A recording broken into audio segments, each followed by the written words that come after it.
So Dream SMP, huh? Who would have thought Game Theory would be doing a video on Dream SMP, huh? I designed that flag. I have the original Photoshop file on my desktop for the Lemamberg flag. Okay, so when I remember it was summer last year, and Tommy in it was going onto the Dream SMP every day and just walking up and down, back and forth on this wooden path, and I was taking the piss out of him. For so long, because I used to say that him going on the Dream SMP, he wouldn't actually do anything. He just walk backwards and forwards and just on which I coined the name the Prime Path, and told him he was being a fucking boring sack of shit, and told him to actually do something. And he was like, no, but I'm just gonna do this. So I was like, fuck it, I'm gonna get I'm gonna come on and I'm gonna make a ball, and then we'll get Schlatt on. And I came on and made the ball, and then Dream Team Twitter got Schlatt banned from the server, and like there was a huge controversy, and I kind of swore that I wouldn't go back on the server again after that, because I was like, yeah, that's not the vibe I want to be around, you know. That was a very sort of like snapfire issue that they jumped on, and I just wasn't a fan of it. So I said that I wasn't going to go on it anymore. Everyone's saluting because of the Lemamberg flag. Yes, my Lemamberg. Me gusta. We had to explain to Tommy what the me gusta meme was, by the way, because he didn't actually know it used to be a meme. But yeah, and I remember I said to Tommy, shall we make like a role play? And I said to him, look, I have this idea for like this geopolitical role play. Do you want to do it based around the show Breaking Bad? And he was like, yeah, okay. And then we had our first stream, and then Sapnat came and was like the police. And so we did the second stream where we made a wall and banned Americans. And then we decided to coin Lemamberg, and then that's when me and Tommy started writing the scripts. So we started writing all the ideas that would happen. I had chats with Dream about what would happen with the Dream SMP, like getting involved. And then Tommy stepped back, and then I took over writing the entirety. I wrote every single thing from the end of the first revolution. By the way, the thing with Eric, didn't know that was going to happen. That was complete shock to me. That was a really cool bit. But yeah, so from the end of the first revolution to the November 16th war, which in my opinion was one of the best things I think I've made on the internet, was writing that November 16th war with everyone. The November 16th war, so from the end of the first revolution to the November 16th war was entirely written by me. I will take credit for that. I will cash in my chips there. Towards the end, I did have help from people, but everything had to come through me first. I was like the head writer, and then I stepped back because I wanted to work on Your New Boyfriend. And I was really happy with how November 16th went, and I wasn't going to keep doing it because I was like, I'm happy with how November 16th war went. I don't think I can improve on that, so I'm going to step back while I'm ahead, you know. And so from there, I have written nothing. Ghostbur is the only thing I've written on the Dream SMP, and even that I don't really know where to take with it, so I've kind of stopped. But yeah, so that was me. And I'm curious to see what Matpat thinks of it. I hope that he talks about me, because I quite like Matpat, and I hope he mentions me. I'm very excited. But yeah, so that's the backstory of what was actually written by me and what wasn't, because I know there's a lot of contention. But writing doesn't fucking matter. It's down to the fucking improv and the players who are on it, you know. And everyone was on it, and everyone was really cool. I hope he mentions some of the talented people that took part in it. That's not the national anthem. That's the American From Sea to Shining Sea. Ooh, he's mad. Okay, I've seen the intro. Theory, the show that's like a baby zombie, small and unassuming, but persistent and dangerous. Today, I'm here to talk about the Dream SMP. Now that I've said that, I'm sure that all of my viewers probably fall into one of two camps. Those yelling, "At last our prayers are answered," and those that are wondering what the heck I'm talking about. So at this point, if you care at all about Minecraft or YouTube or Minecraft YouTubers, you've probably heard of a guy named Dream. He's become famous for a lot of things, including manhunt videos, unsolved mystery videos, as well as an appearance on one of this channel's very own he's done a lot of good Minecraft lore stuff. videos. Excuse me, why is there a big neon green block creature in my video? But one of the things that's really blown up over the course of the last year is the Dream SMP, or Survival Multiplayer Server. So you might be thinking, survival multiplayer server, so it's just Dream playing Minecraft with a lot of his friends. Captain Puffy, H-Bomb, Dream. Sort of. The truth is that the Dream SMP is to Minecraft survival multiplayer what professional wrestling is to, well, the sport of wrestling. Which is to say, it's structured improv. There's a story here, made by a team of writers. Yeah, writers, plural. It's not to say that everyone's reading from a script. While the broad strokes of the plot are planned out, all of the connective tissue between those major plot beats is improvised. And of course, there's room for plenty of unexpected gameplay moments. No. My thing! That wasn't in the script. Just wait. Ladies and gentlemen, in the world of professional wrestling, that is what we call a shoot, or a moment in professional wrestling that's unplanned, unscripted, or just an actual real-life occurrence. Am I ruining this for anyone in the audience? We all know that professional wrestling is scripted, right? Trying to summarize the timeline of the Dream SMP is like trying to summarize the timeline of the 20th century. If I tried to start, I'd have to cover the birth of a nation in no fewer than 4 separate wars. And that's not me making a joke or trying to make an analogy here. A lot of the story here is political in nature, with the ongoing narrative being one of a nation in turmoil, with warring political factions trying to gain power over the populace by any means necessary. And all of it is taking place within live streams. Lots and lots of very long live streams. There have been over 30 people involved in this thing, with the narrative playing out over hundreds of hours of live streaming. Actually, just saying hundreds of hours is understating it, because totaling up all the live streams across multiple channels to see the POV of multiple participants already gives you close to 100 videos to watch, and any one of those could be upwards of 6 to 8 hours in length. It feels almost impossible to catch up with this thing too, considering how often new live streams are happening. Seriously, I feel like I have to put a disclaimer here that the script for this video is being written right before Christmas, which almost guarantees that by the time it comes out, the things I'm predicting have either been proven right or horribly wrong. At the same time, I could not talk about this thing. It was, without question, the biggest thing happening in gaming in 2020, just behind Among Us. A group of friends blowing up together on Twitch because they're using Minecraft to create an ongoing improv narrative is incredible and absolutely worthy of attention. Plus, I was getting a lot of requests on Twitter to do a theory about this, and I didn't want to ignore you guys. At MatPatGT, by the way. Plus,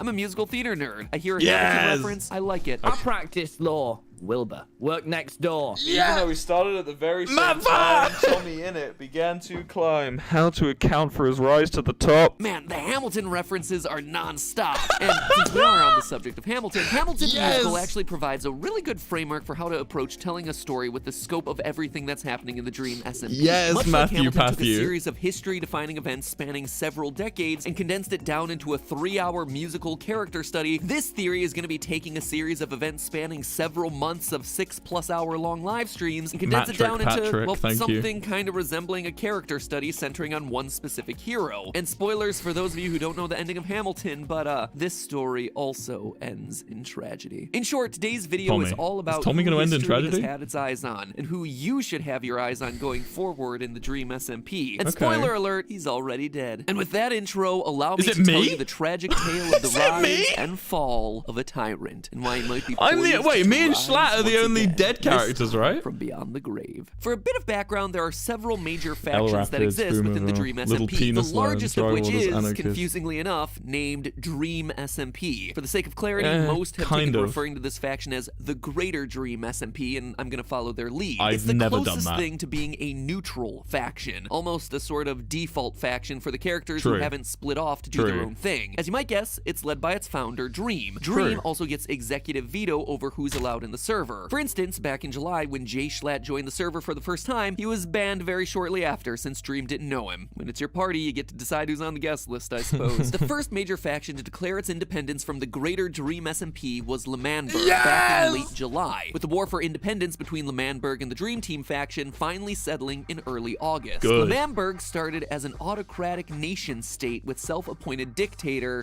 President Wilbursoot, presiding with Tommy in it as his right-hand man. However, that Wilbursoot. Dictator for life thing didn't really pan out long term. After all, a ruler only rules by the consent of the governed. And despite the fact that Wilbursoot had declared himself supreme leader, the citizens weren't taking his orders all that seriously. So what do you do if you want to shore up legitimacy as a ruler? You hold a democratic election. I'm running for president. The reason I'm running for president is because, well, I felt like it was unfair of me to decide myself to be a dictator. Okay, so maybe if you want to believe the man himself, it was because he grew a conscience. Anyway, Wilbursoot, joined by Tommy in it as his running mate, ran as the politicians of gaming, or POG for short. The problem with democratic elections is that, well, people can run against you. Quackity, who'd been up to that point a Lemanburg outsider, decided to run against him because, well, you've got to have yourself an opposition party. My name is Quackity, and I'm running for president simply because I didn't think it was fair for Wilbursoot to run a one-party democratic election, or so democratic as he wants to call it. It's very unfair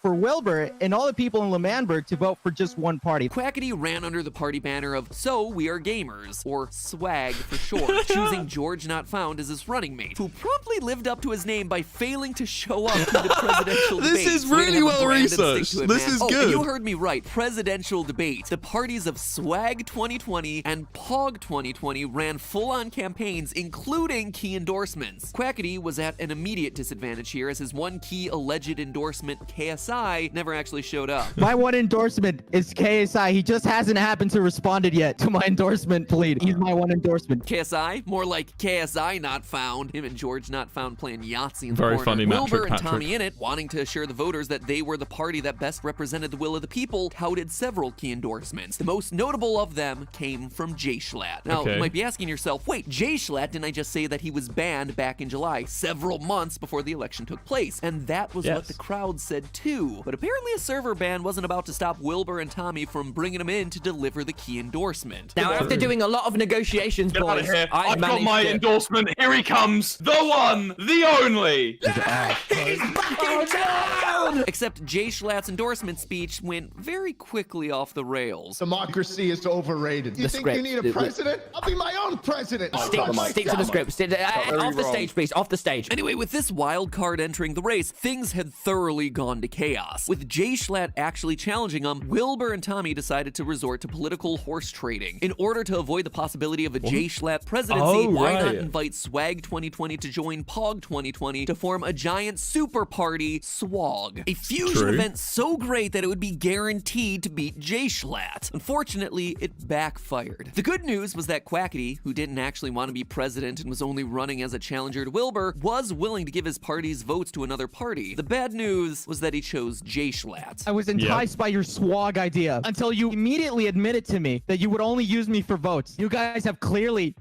been trying to use me this entire time. So it's Schlatt 2020. It's the kind of thing that makes you think maybe from the start that this was all a ruse by Jay Schlatt, promising to endorse POG 2020 only to get himself unbanned and then enter the fray and take over for himself. That's not many people realize that. Big brain maneuvers. In the end, POG 2020 won 45% of the vote, SWAG 2020 won 30% of the vote, Jay Schlatt won 16% of the vote. And with Coconut SWAG giving its votes to Jay Schlatt wins the election with a combined total of 46%, barely beating out POG's 45%. And that is where the reign of terror begins. Jay Schlatt, having effectively hijacked the democratic process, decided that it was time to run coalition, the old wasn't really a party out of hijack. town. My first decree as the president of Lemanburg, the emperor of this great nation, is to revoke the citizenship of Wilbursoot and Tommy Innit. Get him out of here. Wilbursoot and Tommy Innit were exiled. The POG 2020 campaign was no more, but it lived on in spirit within the nation of POGtopia, my Reagan building their own jumper. secret base of operations and working with a few members of the administration Matpat loves who Ronald managed to Reagan, avoid apparently. exile. That's right, they had a spy on the inside of Jay Schlatt's operation, and that spy's name was Tubbo. Yes. Despite winning the election, Jay Schlatt wasn't really winning over the people. You know, calling democracy a I mean, Fundy loved immediately Schlatt. exiling half the population. And Alyssa Alyssa and Ponk So to weren't get a few part of the- popularity points, Okay, he whatever. began planning the Manberg Festival as a celebration of democracy. I with wrote this. Tubbo This to is plan the mine. events and deliver the I keynote speech. drew Tubbo up and this the old guard invitation. seized I the drafted opportunity that to upstage invitation. the festival by placing TNT under the event stage. All Tubbo had to do was to give his speech and run away before the TNT went off, but Jay Schlatt had other plans. Our people have been beaten down by rulers and dictators for Okay, so long. that bit's a bit off. So the TNT wasn't placed as a strategy to take down Jay Schlatt. The TNT was placed as an exit strategy for Wilbur to rid the world of L'Manberg. That was the Oh, that was Nikki, not Alyssa. Oh, okay, yeah. Nikki definitely didn't like Schlatt. But the TNT wasn't there to stop Jay Schlatt entirely. It was there to stop L'Manberg. You know, it was because Wilbur... yeah, you get it. We are finally free. Free to elect who we want. Free to live how we want. I'd like to thank everyone for coming to this wonderful event. What's wrong, Schlatt? No, it's just... I was just thinking about it, Tubbo. Nothing sinister at all about that laugh. By the end of the speech, Jay Schlatt had encased the undercover spy Tubbo in yellow concrete, sentencing him to immediate execution. Help me do something real quick. Okay. Schlatt, what are you doing? Immediately, in case the slowest... I know what you've been up to. Actually, With the tyrants that we kicked out of this server, that we kicked out of this great country. Do you know what happens to traitors, Tubbo? Tubbo was sentenced to death by rocket launcher, with Tubbo's ally Technoblade being the one to serve as executioner. There was a little accidental collateral damage, with Jay Schlatt also dying in the explosion, but don't worry, he got better. Across all of these events, one thing should be painfully clear. Jay Schlatt is, in D&D terms, totally lawful. He's looked at my thing. He's looked at my fucking Matpat, credit me, bro. That's my alignment chart. I made that. Surely he saw that.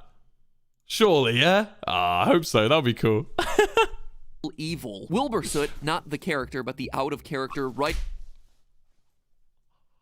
Am I being featured in a... Oh, I'm being featured in a game theory video.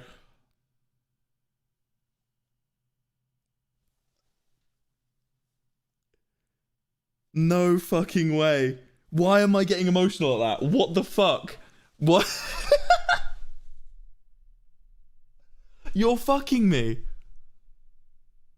No way. Am I actually gonna... Who's the closest thing we have to a creative authority for this chapter of the SMP, confirmed in a Reddit post, quote, Schlatt is very lawful evil. Schlatt follows one creed. I was elected fairly. I will rule until I lose the next election. He uses this power malevolently to assert dominance and punish rebellious factions. Emphasis on punishment. Schlatt isn't very concerned with keeping order or even maintaining justice. His priority is delivering suffering and pain to those he sees as deserving it under the law. Now, after this failed attempt at insurgency, it was only inevitable that Jay Schlatt's Manberg would go to war with Pogtopia, with Jay Schlatt's reign of terror coming to an end in the most anticlimactic way possible. Running away from the fighting, stumbling into the hot dog van that originally served as the nexus for Wilbursoot and Tommy and its drug empire, getting drunk and experiencing what appeared to be a stroke or a heart attack. What do you smell, toast? For those of you who don't know, smelling toast is actually a classic symptom of having a stroke. Anyway, the much beloved leader received a massive funeral, with everyone behaving with exactly the level of reverence and decorum that you'd expect them to show for Jay Schlatt. His entire body was picked apart and taken. What remains weren't taken as souvenirs, were recovered by Quackity as part of a plot of his own. I have a plan. Within my possession are all 5 of Jay Schlatt's bones. I busted that grave open and I took it. Wait, you're gonna try and bring Jay Schlatt back to life? We bring Jay Schlatt back to life. But you know what, so has he skipped over L'Manberg's detonation? Are we not? I was being silent because I was thinking, are they going to talk about L'Manberg? Because L'Manberg being blown up was a huge reason for a lot of the plot points that follow. Surely. Did when he brought Frankenstein 2 back to life. Frankenstein 2 was under his command. You know what this means? We can use J-Sled as a political puppet. Quackity, did you actually read the book? Because if your takeaway was Frankenstein animated a monster and it was completely under his control and totally did not backfire at all, you might want to read a few of those chapters again. So with that level setting out of the way, what follows are my predictions about the future of the Dream SMP. Wait, have I missed something?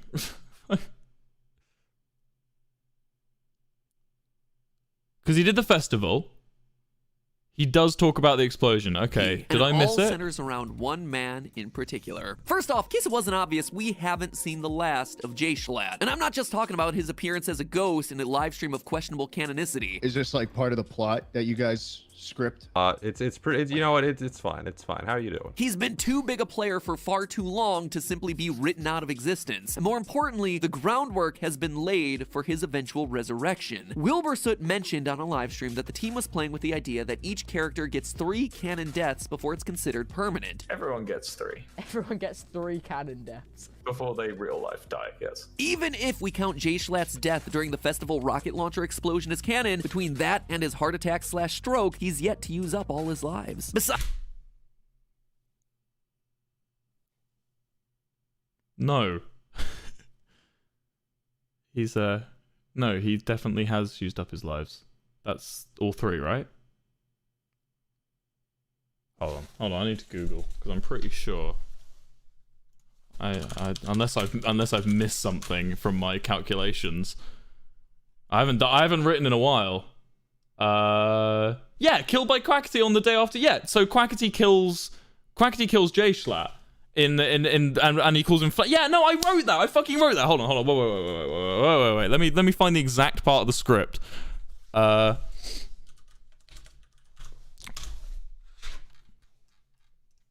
not gonna read it out. I just want to check that I'm right. Oh.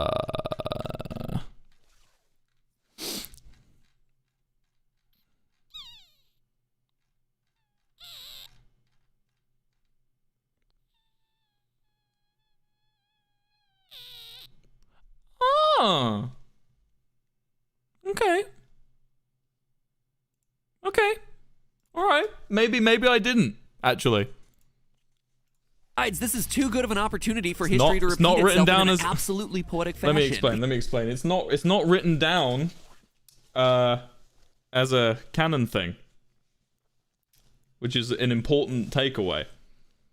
I just had it in my head it was, but obviously I'm not writing, so for now I'm not writing. So yeah, this is airtight so far. This is true. Because while J-Schlatt is lawful evil and motivated to punish people for going against him, his role as Punisher is much more central than that. J-Schlatt is almost like a karmic force of the universe who punishes people for their hubris. Remember. Wait, so I'm not laughing at what you said. I'm laughing at just imagine, because obviously Schlatt's my mate.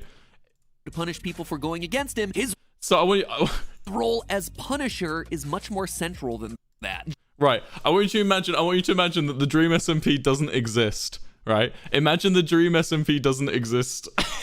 And just imagine Matpat saying this. J-Schlatt is almost like a karmic force of the universe who punishes people for their hubris.